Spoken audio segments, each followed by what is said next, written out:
All right, Bird.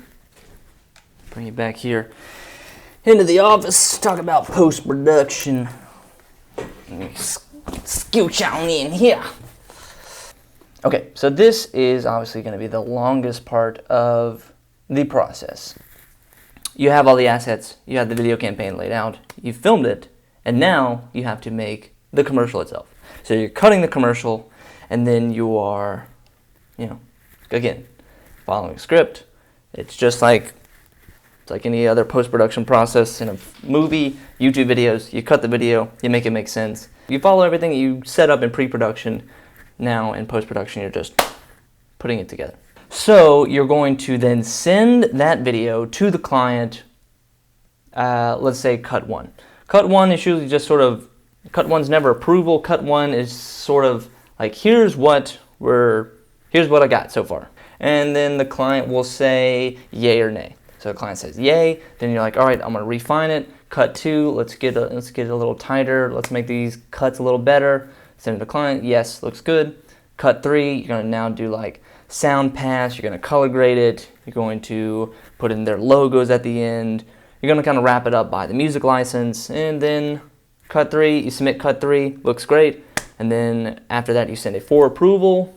Cut three could be for approval, and they say, yes, looks good, here we go. And then you say, okay, here's the final file, and thank you for the check, and that's it. That is the perfect best case scenario, I'd say, for commercial post-production. Worst case scenario, let's get into that. Cut one, hey, this is what I was thinking, looks good, and then you send it out for notes. Notes come back, we don't really like this, let's go in a different direction, what do you think? And you're like, all right, well, let me come up with something. Cut two comes out, hey, different direction, I cut it a different way, what do you think of this now? Yeah, it looks okay, we're still not really liking it, it just doesn't quite make sense now. It's like, all right, well, I'll make the changes you need me to make, and let's carry on. Cut three comes out, and it's like, okay, cut three, are we getting there? And you're like, and they're like, well, I guess, and you're like, okay. All right, so now pretty much your cut three is now cut one. So now you got to do cut four, and it says like, all right, cut four, here you go. This is the vision we kind of went with, and now we're like fine tuning it. What do we think? And it's like, yep, looks good, I think. And you're like, okay. Cut five comes out, fine tuning it, audio, color grade, and it's like, all right. You send out the for approval. And then it gets approved, and then it's like, whoa, holy shit, like we might have dodged a bullet there. A shitty situation you can fall into is the client doesn't really know what they wanted in the first place.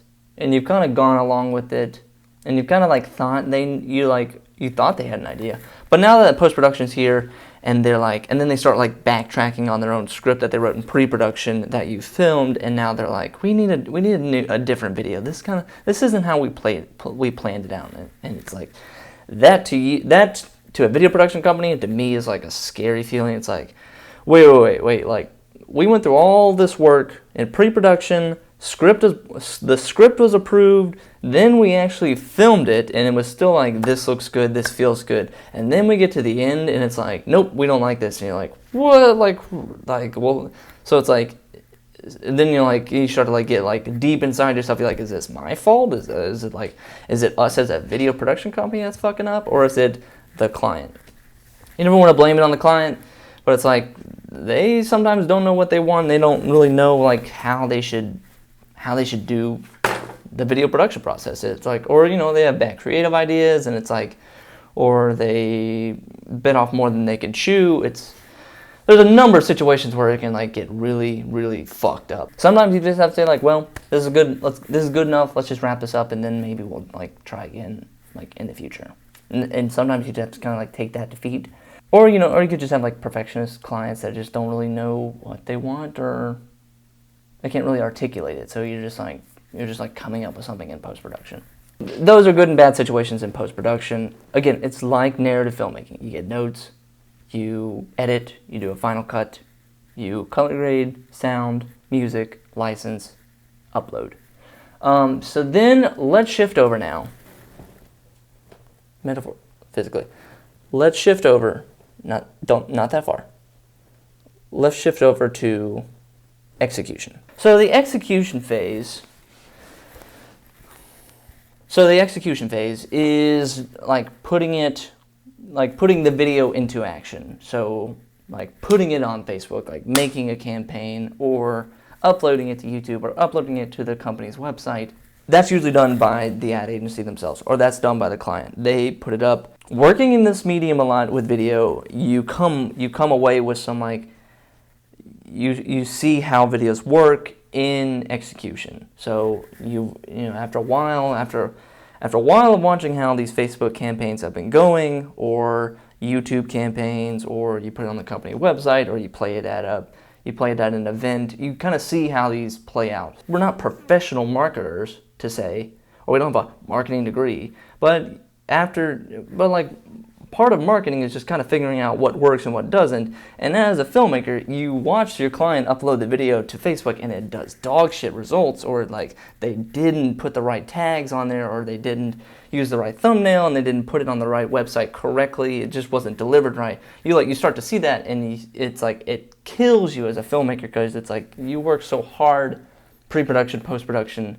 production, that it just, you're like, damn, like they fucked that up. Like they screwed that video up big time. So you learn from that. You learn how that works. You learn what they did wrong, and you're able to tell your next client in the future what has happened in the past.